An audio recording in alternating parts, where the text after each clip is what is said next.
السلام علیکم ناظرین، اس ایپیسوڈ کے شروعات میں ہم دیکھتے ہیں رات کے وقت حلیمہ کھانا لے کر زندان والے خیمے کے پاس پہنچتی ہے تو سپاہی اس سے کہتا ہے بالا خاتون کا حکم ہے، آپ داخل نہیں ہو سکتی۔ حلیمہ کہتی ہے میں اس کے لیے کھانا لائی تھی تاکہ وہ بھوکی نہ رہے، اس کے بولنے کے لیے اس کا زندہ رہنا ضروری ہے۔ جواب میں سپاہی کہتا ہے آپ ٹھیک کہہ رہی ہیں لیکن زیادہ دیر نہ کریں۔ حلیمہ تیزی سے کھانا لے کر زندان میں داخل ہو جاتی ہے۔ اسے دیکھ کر صوفیہ بہت خوش ہوتی ہے اور حلیمہ اس کے گلے لگ جاتی ہے، پھر اس سے کہتی ہے میں آپ کے لیے کھانا لائی ہوں، فکر نہ کریں، میں آپ کو آزاد کروا دوں گی۔ صوفیہ کہتی ہے نہیں، میں تمہیں خطرے میں نہیں ڈال سکتی، ابھی یہ رشتوں کو پیغام بھیجو اور بتاؤ کہ میں کہاں پہ ہوں، وہ اور لوگان یہ جگہ جلا کے راکھ کر دیں گے۔ حلیمہ کہتی ہے یہ ممکن نہیں ہے، ایک احسن بے کے نامی عورت آئی ہے، لوگان کو اس نے گرفتار کر لیا ہے۔ صوفیہ اس سے کہتی ہے احسن بے کے الجیدو کی بیٹی، لعنت ہو، وہ یہاں کیوں آئی ہے؟ حلیمہ اس سے کہتی ہے میں رشتوں کو پیغام بھیجنے کی کوشش کروں گی، لیکن اگر بالا کو پتا چل گیا کہ آپ حلیمہ کے بارے میں جھوٹ بول رہی ہیں تو آپ مر جائیں گی۔ یہ کہتے ساتھ وہ روتے ہوئے اس کے گلے لگ جاتی ہے۔ یہ سن کر صوفیہ اس سے کہتی ہے مجھے وہ تکلیف نہیں دے سکتے۔ حلیمہ پوچھتی ہے خالہ کیا حلیمہ واقعی مر گئی ہے؟ کیا سچ میں؟ تو صوفیہ کہتی ہے بالکل، میں صرف ان کی کمزوریوں کا استعمال کر رہی ہوں، تم کیوں پوچھ رہی ہو؟ تو حلیمہ کہتی ہے آپ کے بولنے کا انداز بہت حقیقی ہے، میں بھی تقریباً اس پہ یقین کر بیٹھی تھی۔ صوفیہ سے کہتی ہے میری چھوٹی چڑیا میں ایک اچھی اداکار ہوں، کیا تم اپنی دوائی لے رہی ہو؟ جواب میں حلیمہ کہتی ہے آپ زنجیروں میں جکڑی ہوئی ہیں، پھر بھی آپ میرے بارے میں سوچ رہی ہیں۔ یہ سن کر صوفیہ سے کہتی ہے تم میرے لیے بہت اہم ہو، بہت زیادہ، ہمیشہ اپنی دوائی وقت پر لو۔ یہ سن کر حلیمہ کہتی ہے فکر نہ کریں، میں لوں گی۔ باہر سے بالا خاتون قسمت کے ساتھ آگے بڑھتے ہوئے کہتی ہیں قسمت وہ آخرکار بولے گی، میں اسے اگلوانے کا راستہ تلاش کر لوں گی۔ اندر حلیمہ صوفیہ سے کہتی ہے مجھے خوشی ہے کہ آپ یہاں ہیں خالہ، میں آپ کو یہاں سے بچانے کے لیے ہر ممکن کوشش کروں گی۔ صوفیہ اس سے کہتی ہے اداس نہ ہو، یہ تمہیں بالکل بھی زیب نہیں دیتا، پوئینہ تم اور میں دونوں بہت مضبوط ہیں، میں یہاں سے نکل جاؤں گی۔ بالا خاتون کے خیمے میں داخل ہوتے ساتھ ہی صوفیہ ایک دم سے کھانے کو ہاتھ مار کر گرا دیتی ہے اور کہتی ہے تم چھوٹی بیوقوف لڑکی، کیا تمہیں لگتا ہے کہ تم مجھ سے بات کر سکتی ہو؟ بالا خاتون حلیمہ کو پیچھے کرتے ہوئے کہتی ہے یہاں کیا ہو رہا ہے، تم یہاں کیا کر رہی ہو مریم؟ تو حلیمہ کہتی ہے میں چاہتی تھی کہ یہ بات کرے،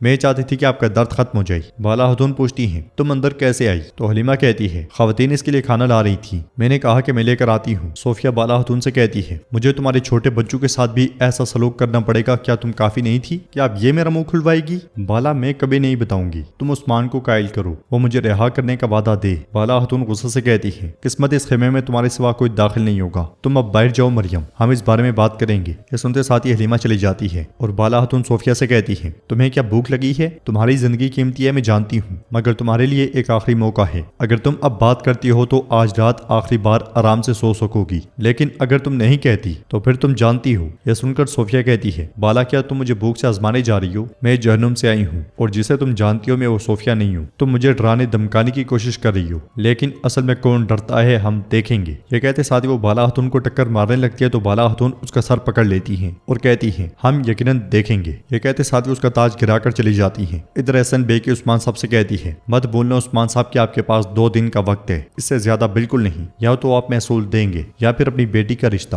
میں جو کہہ رہی ہوں اس کے بارے میں سوچیں اور مثبت جواب لے کر میرے پاس آئیں، ورنہ پھر۔ یہ سنتے ساتھ ہی عثمان صاحب غصے سے کھڑے ہو جاتے ہیں اور پوچھتے ہیں ورنہ پھر کیا ہوگا احسن بے کے خاتون؟ تو احسن بے کے کہتی ہے نہیں تو اس جہان کی روشنی کائی کے لیے مدم ہو جائے گی، بہت سی جانیں ضائع ہو جائیں گی، یہ زمینیں تباہ و برباد ہو جائیں گی۔ تو عثمان صاحب کہتے ہیں ہم نے ایسے راستے پہ قدم رکھا ہے کہ خواہ ہم تباہ ہو جائیں برباد ہو جائیں، لیکن ہم کبھی بھی اس سے خوفزدہ نہیں ہوں گے، بالکل فکر نہ کرو۔ یہ کہتے ساتھ ہی عثمان صاحب پلٹ جاتے ہیں، مگر منصوبے کے مطابق ایک منگول آتا ہے اور بلند آواز سے کہتا ہے باغی اولوگان قبیلے سے فرار ہو گیا ہے۔ بے کے عثمان صاحب کو سناتے ہوئے کہتی ہے کیا اولوگان بھاگ گیا؟ تم اس کتے کو قید بھی نہیں رکھ سکے؟ لعنت ہو، دفع ہو جاؤ، سارگون اس کے پیچھے جاؤ اور لے کر آؤ میرے پاس۔ یہ سنتے ساتھ ہی سارگون چلا جاتا ہے اور بے کے عثمان صاحب سے کہتی ہے اگرچہ الجیتو خان آپ کو زندہ چاہتا تھا اور اولوگان نے آپ کو مارنے کی کوشش کی، لیکن اب وہ اپنے انجام کو پہنچے گا، بس آپ کو محتاط رہنا ہے عثمان صاحب، اولوگان پہلے آپ کو پریشان کرے گا، وہ ہماری امن کی کوششوں کو روکنا چاہے گا۔ تو عثمان صاحب کہتے ہیں دیکھا جائے گا۔ یہ کہتے ساتھ ہی عثمان صاحب چلے جاتے ہیں۔ دوسری طرف ایک غار میں التوگا اولوگان سے کہتا ہے احسن بیکی نے اپنا کھیل اچھی طرح ترتیب دیا۔ تو اولوگان کہتا ہے کوئی کھیل بھیڑیے کو روک نہیں سکتا،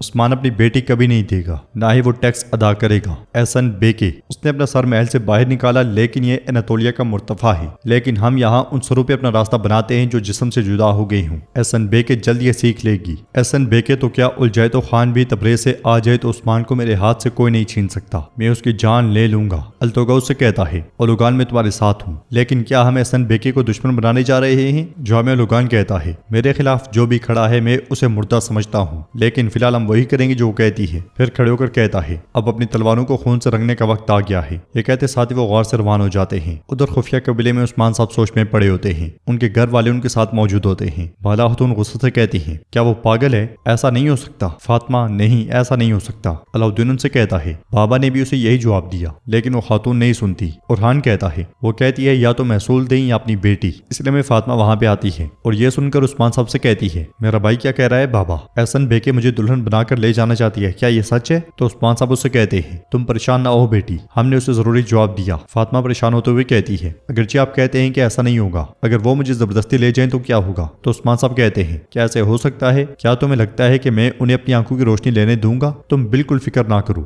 یہ کہتے ساتھ ہی عثمان صاحب اسے گلے لگا لیتے ہیں۔ ہولوفیرا عثمان صاحب سے پوچھتی ہے جب اس کا دیا ہوا وقت ختم ہو جائے گا تو کیا ہوگا بابا؟ جواب میں عثمان صاحب کہتے ہیں پھر ہم ضروری جواب دیں گے، بیٹو صدران کو خبر بھیج دو، ہم مل کر اس معاملے پر مشورہ کرتے ہیں۔ کائی قبیلے میں احسن بیگم البائی اور بیگم سے کہتی ہے قبیلے کا انتظام تو ایک طرف، تم دونوں ایک دو بکریاں بھی نہیں پال سکتے۔ میں نے اپنے قیدی کو تمہاری امانت میں چھوڑا، تم اس کی حفاظت نہ کر سکے، تم اپنی کمزوریاں دیکھے بغیر عثمان سے دشمنی کرتے ہو۔ البائی کہتا ہے اس قبیلے میں سپاہیوں سے زیادہ منگول فوجی ہیں، اگر آپ کسی مجرم کی تلاش میں ہیں تو ذرا اپنے فوجیوں کو دیکھیں۔ بیگم کہتی ہے البائی صاحب ٹھیک کہہ رہے ہیں، واضح ہے کہ التوگا نے مدد کی ورنہ اس کے لیے فرار ہونا بہت مشکل تھا، ہمارے سپاہی ہمیں دھوکہ نہیں دے سکتے، اپنے درمیان غدار کو تلاش کرو۔ احسن بیگم کہتی ہے اعلیٰ، میں نتیجے کو دیکھتی ہوں لیکن مجھے قبیلے میں الوگان نظر نہیں آ رہا۔ بیگم پوچھتی ہے آپ کا نتیجہ کیا ہے؟ کیا عثمان نے شرائط قبول کر لی؟ تو بیگم کہتی ہے کر لے گا، یا تو قبول کرے گا یا مرے گا۔ میں نے عثمان کو 2 دن کی مہلت دی ہے، وہ مجھے محصول دے گا یا اپنی بیٹی۔ یہ سنتے ساتھ ہی البائی اور بیگم چونک جاتے ہیں۔ ادھر رات کے وقت یوسف بہت پریشان بیٹھا ہوتا ہے، اس لیے میں فاطمہ اس کے پاس آتی ہے، اس سے کہتی ہے یوسف کیا یہ ممکن ہے؟ منگولوں نے میرے بابا سے میرا رشتہ مانگا ہے، آپ نے تو یہ سنا ہوگا۔ تو یوسف کہتا ہے میں نے سنا ہے، میں جانتا ہوں، لیکن آپ جیسی خاتون کو، میرا مطلب ہے کہ عثمان صاحب کی بیٹی کو لینا اتنا آسان نہیں ہے، میں اس طرح سوچتا ہوں۔ فاطمہ اس سے کہتی ہے میرے بابا انہیں رشتہ نہیں دیں گے، لیکن اگر،